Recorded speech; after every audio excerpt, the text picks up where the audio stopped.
bandang alas 9 ng gabi, Nobyembre 25, taong 2025. Ang inaakalang isang mapayapang gabi ay magiging masalimuot pala ito, dilingid sa kaalaman ng biktima na sa gabing yon mismo pala magaganap ang isang malagim na pangyayari sa kanyang buhay at sa loob ng bahay pa niya mismo ito magaganap. Habang nasa Facebook Live ang biktima, nakinilalang si Kapitan Oscar Bucol ng Barangay 3 de Mayo sa Digos City, Davao de Oro. Bigla na lang itong walang habas na niratrat ng baril habang may kausap na netizen na nagsuli ng isang wallet sa kanyang bahay. Makikita sa video ang kanyang pagtatangkang tumakbo at humingi ng tulong bago siya tuluyang bumagsak. Agad siyang isinugod sa ospital ngunit idineklarang dead on arrival.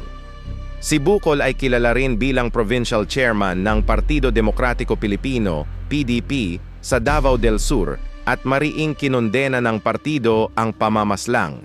Sa kabilang banda, si Kapitan Bucol at Mayor Tata Sala ay mayroong alitan sa mga Facebook post nilang dalawa at mayroong ding mga patutsada ni Bucol hinggil di umano sa corruption. Sa kanilang mga alitan sa mga Facebook post, na tila ba ito ang nagpapalalim ng galit sa bawat isa. May mga post sa Facebook na nagsasabing si Mayor Tata Sala ng isang munisipalidad ay nadismaya kay Barangay 3 de Mayo ng Digos City. Kapitan Bucol ay inangkin o naisangkot umano ng alkalde. Ipinapahiwatig ng mga post na ito sa social media na inakusahan umano si Bucol ni Mayor Sala ng ilang paglabag, posibleng mismanagement o corruption na maaaring may kinalaman sa pondo. Nilinaw ni Kapitan Bucol, hindi niya alam kung bakit nagalit sa kanya si Mayor Tata Sala. Dahil sa social media post na yon, may ilang taong naniniwala na may alitan o sigalot sa pagitan ni Bucol at Sala.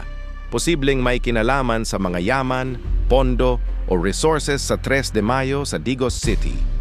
May mga akusasyon o sabi-sabing lumulutang online na nag-uugnay kina Bucol at Sala sa isang pagtatalo na maaaring nagpapahiwatig ng korupsyon o maling paggamit ng pondo ng barangay. Si Jose Nelson Tata Sala Sr. o mas kilala bilang Tata Sala ay dati nang magkaibigan sila ni former President Rodrigo Duterte. Noong 2020, nanunungkulan si Sala bilang Municipal Councilor ng Santa Cruz, Davao del Sur at pansamantalang National President ng Philippine Councilors League or PCL. Sa panahong iyon, papalapit na ang pambansang halalan ng PCL at ayon sa mga ulat sa media, inendorso umano ni Pangulong Duterte si Sala at ang kanyang One PCL slate sa isang pagpupulong sa Malacañang Palace. Ipinapahiwatig ng naturang pag-endorso na. Kahit sa opisyal na pananaw, mayroong political alignment o suporta mula sa kampo ni Duterte para kay Sala. Noong panahong iyon, mariing itinanggi ng isang pambansang politiko, si Sara Duterte Carpio, na may malapit siyang personal na ugnayan kay Sala bilang tugon sa mga pahayag at litrato na ginamit ni Sala na nagpapahiwatig ng impluensya o koneksyon. Inilarawan si Sala noong panahong iyon bilang isang konsehal ng munisipyo at tumatakbo para sa isang pambansang posisyon sa Philippine Councilors League, PCL. Si Oscar Dodong Bucol Jr. ay isang kapitan ng Barangay 3 de Mayo, lungsod ng Digos, Davao del Sur. Iniulat na siya ay tinambangan habang nagla-livestream sa Facebook. Kamakailan, tinukoy ng pulisya ang 3 hanggang 4 na persons of interest na kasalukuyang iniimbestigahan para sa posibleng pagkakasangkot sa insidente.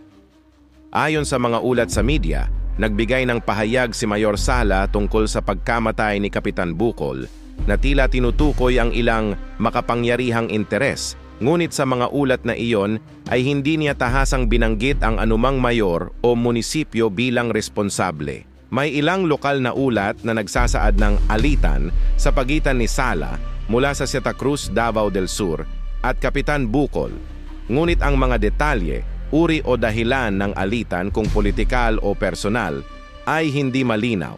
Ayon sa mga ulat, sinabi mismo ni Bucol na hindi niya alam kung bakit di umano'y galit si Sala sa kanya. Walang pampublikong ebidensya hanggang sa huling ulat na direktang nag-uugnay kay Sala. Sa pagkasawi ni Bucol, ang mga persons of interest na tinukoy ng pulisya ay hindi pa pampublikong nakumpirmang kabilang si Sala. Ang mga pahayag ni Sala ay hindi katumbas ng pag-amin o malakas na paratang. Tila kinokondena niya ang pagpatay at tinutukoy ang mas malawak na power dynamics nang hindi binabanggit ang pangalan ng sinuman. Ang pagratrat ng baril sa isang kapitan ng barangay at na live stream pa ay ikinagulat sa lungsod ng Digos at nakakuha ng pansin ng pambansa at rehiyonal na media. Dahil si Sala ay isang mayor mula sa kalapit na munisipyo sa Santa Cruz at may balitang alitan sa pagitan niya at ni Bukol, binabantayan ng publiko kung paano ito mauuwi sa isang investigasyong politikal o kriminal na maaaring kabilangan ang mga lokal na opisyal.